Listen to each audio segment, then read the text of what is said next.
Josué chapitre 5. Lorsque tous les rois des Amoréens à l'occident du Jourdain et tous les rois des Cananéens près de la mer apprirent que l'Éternel avait mis à sec les eaux du Jourdain devant les enfants d'Israël jusqu'à ce que nous eussions passé, ils perdirent courage et furent consternés à l'aspect des enfants d'Israël.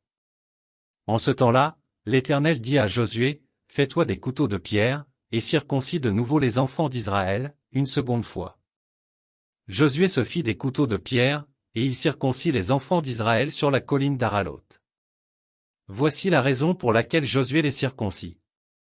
Tout le peuple sorti d'Égypte, les mâles, tous les hommes de guerre, étaient morts dans le désert, pendant la route, après leur sortie d'Égypte.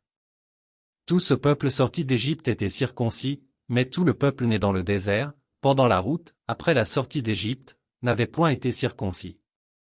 Car les enfants d'Israël avaient marché 40 ans dans le désert jusqu'à la destruction de toute la nation des hommes de guerre qui étaient sortis d'Égypte et qui n'avaient point écouté la voix de l'Éternel. L'Éternel leur jura de ne pas leur faire voir le pays qu'il avait juré à leur père de nous donner, pays où coule le lait et le miel. Ce sont leurs enfants qu'il établit à leur place, et Josué les circoncis, car ils étaient incirconcis, parce qu'on ne les avait point circoncis pendant la route. Lorsqu'on eut achevé de circoncire toute la nation, ils restèrent à leur place dans le camp jusqu'à leur guérison. L'Éternel dit à Josué, « Aujourd'hui, j'ai roulé de dessus vous l'opprobre de l'Égypte. » Et ce lieu fut appelé du nom de Gilgal jusqu'à ce jour. Les enfants d'Israël campèrent à Gilgal, et ils célébrèrent la Pâque le 14e jour du mois, sur le soir, dans les plaines de Jéricho. Ils mangèrent du blé du pays le lendemain de la Pâque, des pains sans levain et du grain rôti, ils en mangèrent ce même jour.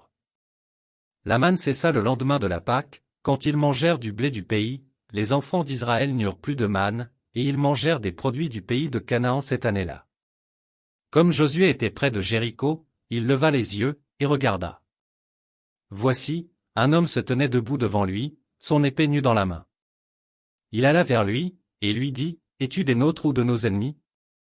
Il répondit, « Non, mais je suis le chef de l'armée de l'Éternel, j'arrive maintenant. » Josué tomba le visage contre terre, se prosterna, et lui dit, « Qu'est-ce que mon Seigneur dit à son serviteur ?» Et le chef de l'armée de l'Éternel dit à Josué, « ôtez tes souliers de tes pieds, car le lieu sur lequel tu te tiens est saint. » Et Josué fit ainsi.